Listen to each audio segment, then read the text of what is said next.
Et quand le pharaon vit cela, il demanda à ses deux magiciens, Janès et Jambres, de faire de même avec leurs verges. Et leurs verges devinrent respectivement aussi chacun un serpent. Pourtant la verge de Moïse, qui était devenue un serpent, avalait leurs verges. Exode chapitre 7 verset 9 à 12 qui dit, quand Pharaon vous parlera, c'est Dieu qui parle ici à Moïse, et dira, faites un miracle, alors tu diras à Aaron, prends ta verge et jette-la devant Pharaon, et elle deviendra un serpent. Moïse et Aaron vinrent donc vers Pharaon et firent ainsi comme l'Éternel l'avait commandé. Et Aaron jeta sa verge devant Pharaon et devant ses serviteurs, et elle devint un serpent. Mais Pharaon appela aussi les sages et les enchanteurs et les magiciens d'Égypte, firent eux aussi la même chose par leurs enchantements. Ils jetèrent donc chacun leur verge, et elles devinrent des serpents. Mais la verge d'Aaron engloutit leur verge. Par cette scène, Dieu nous dit que notre ministère doit surpasser le ministère des agents des ténèbres. Nous pouvons remarquer aussi que cette fois-ci, c'est Aaron qui jeta la verge de Moïse à terre. Et nous savons qu'Aaron était le souverain sacrificateur, c'est-à-dire le grand prêtre. C'était un sacrificateur de Dieu pour le peuple d'Israël, faisant ainsi de saints sacrifices à Dieu au nom du peuple d'Israël. Ainsi, le fait que la verge de Moïse, qui était devenue un serpent, eut avalé les verges des deux magiciens de Pharaon, qui furent chacune transformées en serpent également. Par cela, Dieu nous fait savoir que lorsque nous exerçons notre ministère, étant fait prêtre pour Dieu, nos sacrifices que nous faisons à Dieu doivent surpasser les sacrifices des agents des ténèbres. D'où la parole de Dieu dit dans 1 Pierre chapitre 2 verset 5 qui dit ceci: vous aussi, comme des pierres vives, vous entrez dans la structure de l'édifice pour être une maison spirituelle et de saints sacrificateurs, donc de saints prêtres, de saints sacrificateurs, parce qu'un prêtre est là pour faire des sacrifices à Dieu à l'égard du peuple. Donc pour offrir des sacrifices spirituels et agréables à Dieu par Jésus-Christ. Donc vous devez être de saints sacrificateurs. Le dernier passage du verset dit, et de saints sacrificateurs pour offrir des sacrifices spirituels et agréables à Dieu par Jésus-Christ. Et comme le serpent était l'animal que Satan utilisa pour faire tomber Ève dans le péché, ainsi le fait que la verge de Moïse, qui était devenue un serpent, avala les verges des deux magiciens du Pharaon, qui furent chacune transformées en serpent. Par cela, Dieu nous dit, nous prophétise, que lorsque nous exerçons notre ministère, nous devons vaincre le péché. De même que Jésus-Christ fut tenté de toutes les manières, mais il ne pécha point. Jésus-Christ a traité les pharisiens et les scribes de race de vipères. Matthieu chapitre 12 verset 34 qui dit, Jésus qui parle, race de vipères, comment pourriez-vous dire de bonnes choses, méchants comme vous l'êtes, car c'est de l'abondance du cœur que la bouche parle.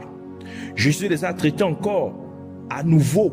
Jésus les a traités à nouveau de serpents. Matthieu chapitre 23 verset 33 qui dit, c'est Jésus qui parle, serpent, race de vipères, comment échapperez-vous au châtiment de la géhenne, c'est-à-dire au feu de la géhenne, donc au lac de feu de l'enfer. Ainsi, le fait que la verge de Moïse, qui fut devenue un serpent, eut avalé les verges des 2 magiciens du Pharaon, qui furent aussi transformés chacune en serpent par ce. Dieu nous dit que lorsque nous exerçons notre ministère, nous avons besoin de surpasser la justice des scribes et des pharisiens, comme Jésus l'a déclaré dans Matthieu chapitre 5 verset 20, qui dit, c'est Jésus qui parle, car je vous le dis, si votre justice ne surpasse celle des scribes et des pharisiens, vous n'entrerez point dans le royaume des cieux. Donc, afin que nous puissions posséder nos terres promises, afin que nous ne manquions point enlèvement, notre justice doit surpasser la justice des pharisiens lorsque nous exerçons notre ministère. Car les scribes et les pharisiens étaient des hypocrites. Ils prétendaient être de saints hommes de Dieu, enseignant la parole de Dieu, mais eux-mêmes ne mettaient pas cette parole ou ces enseignements en pratique.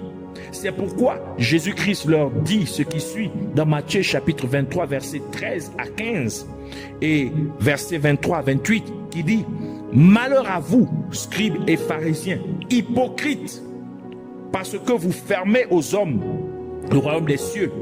Vous n'y rentrez pas vous-même et vous n'y laissez pas entrer ceux qui veulent entrer.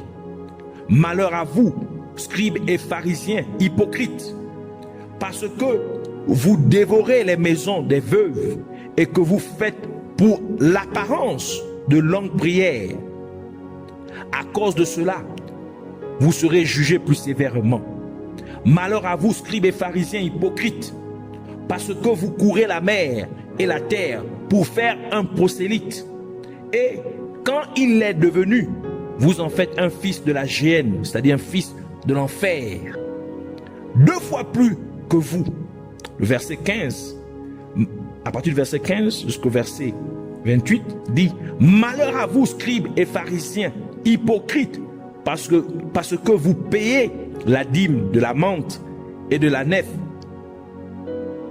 et du cumin, et que vous laissez ce qui est plus important dans la loi, la justice, la miséricorde et la fidélité.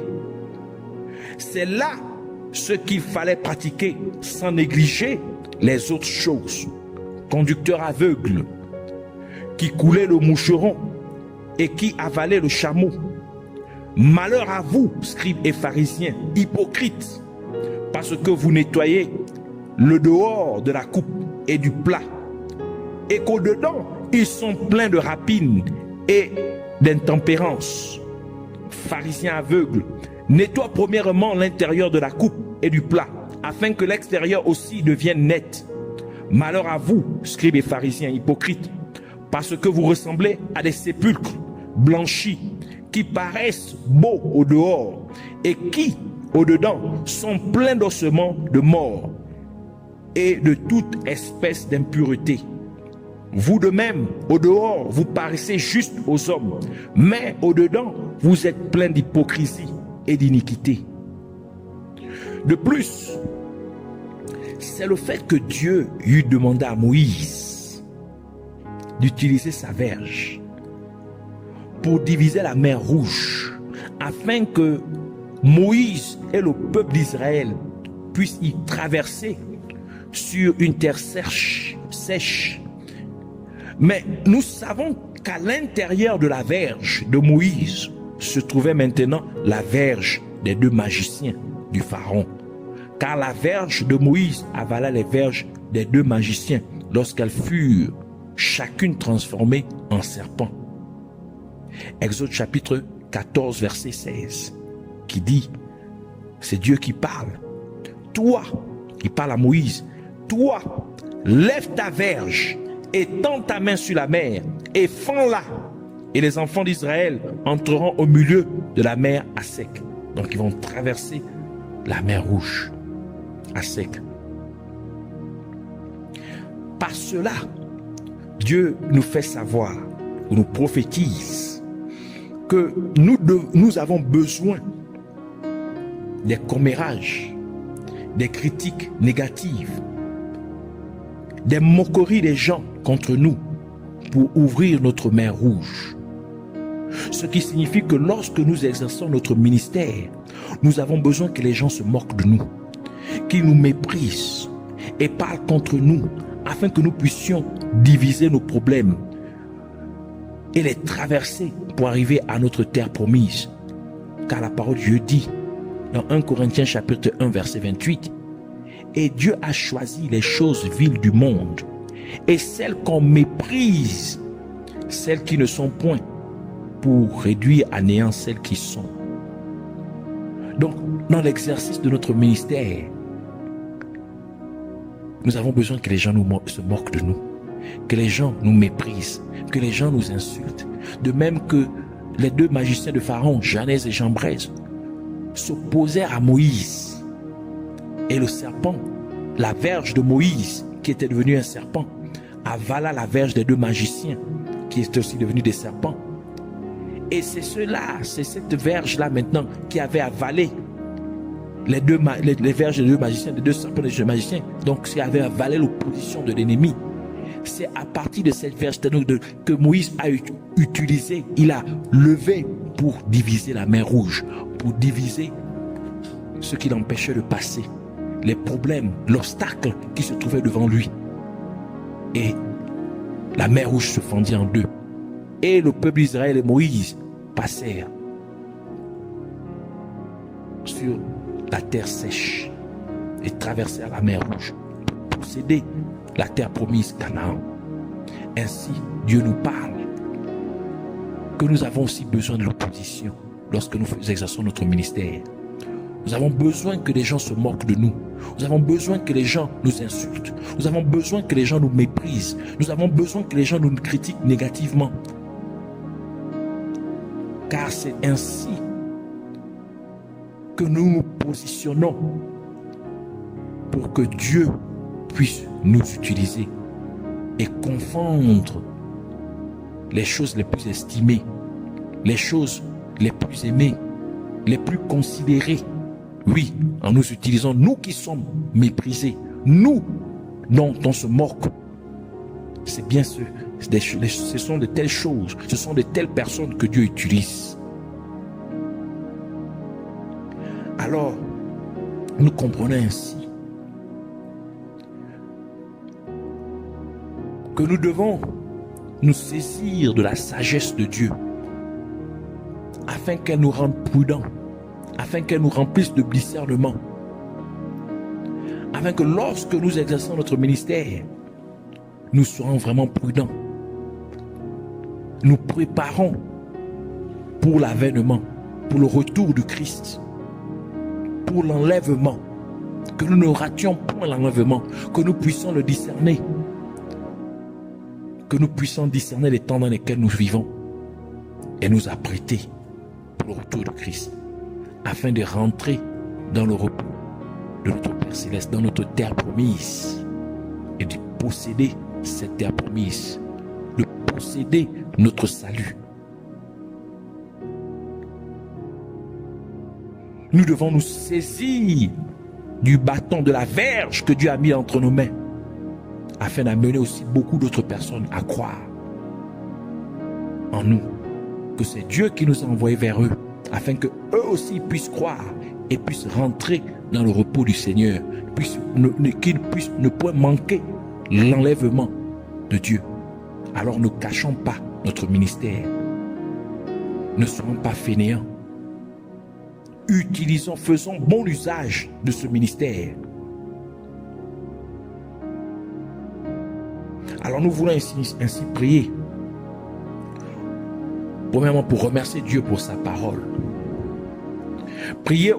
Nous voulons aussi prier au nom de Jésus-Christ, en demandant à Dieu de faire en sorte que son peuple cesse d'être à l'aise avec leur situation, mais qu'il la surmonte pour prendre possession de leur terre promise et accomplisse le mandat que Dieu lui a donné sur terre.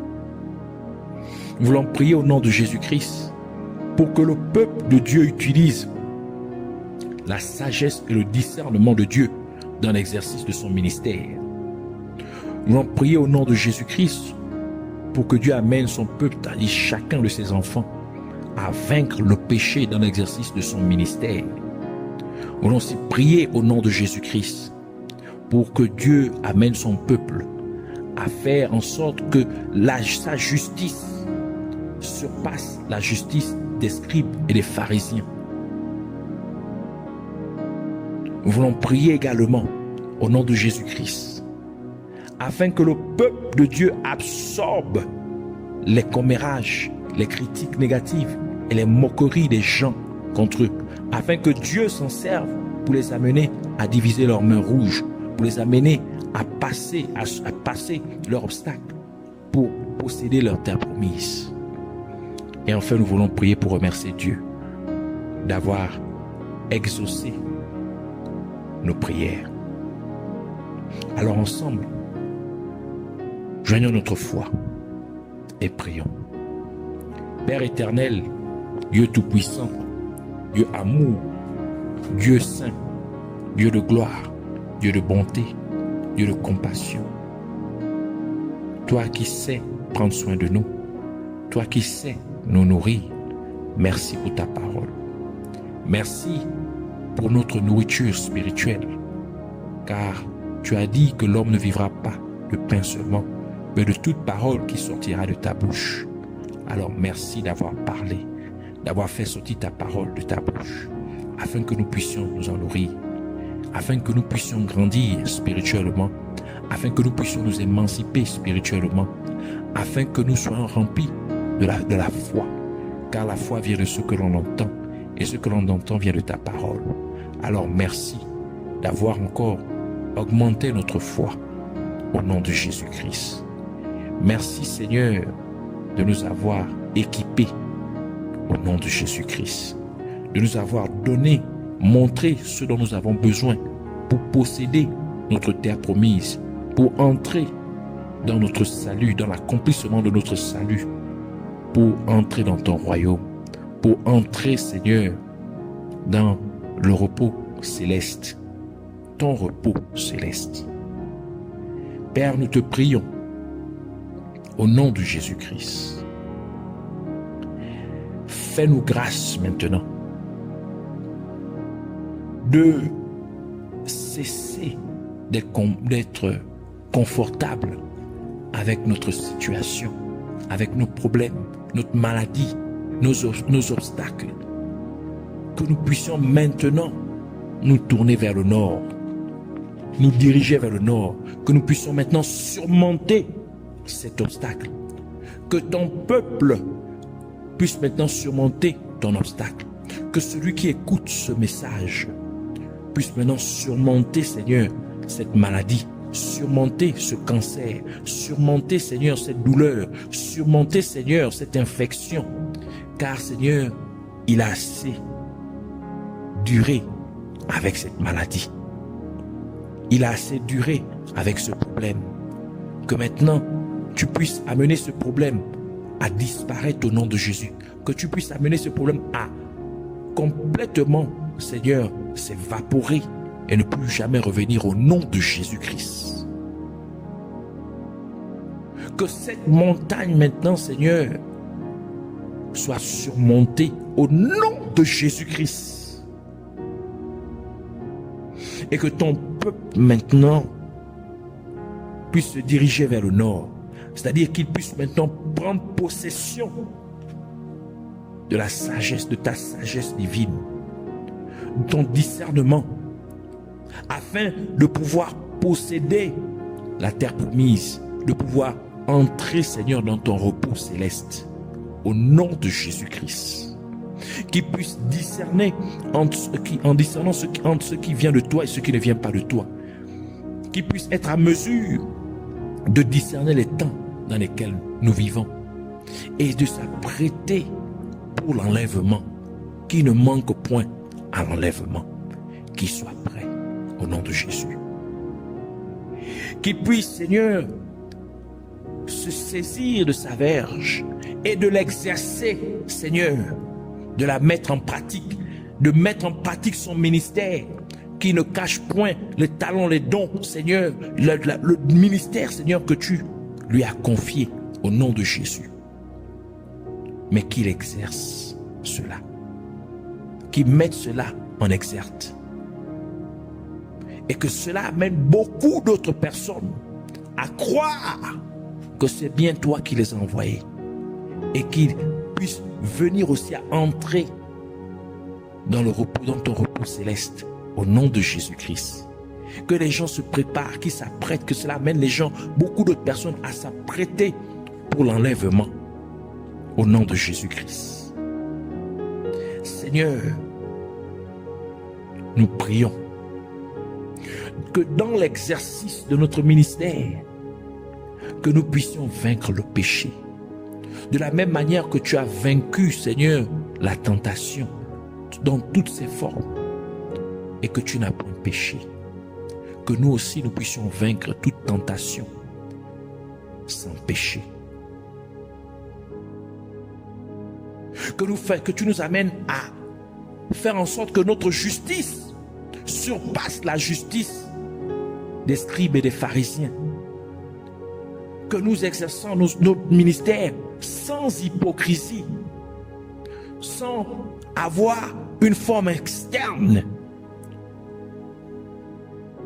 de sainteté ou de sanctification, mais en l'intérieur que nous soyons hypocrites ou que nous soyons remplis d'iniquité. Non, mais que, Seigneur, nous marchons dans la sainteté, dans la plénitude de la sanctification.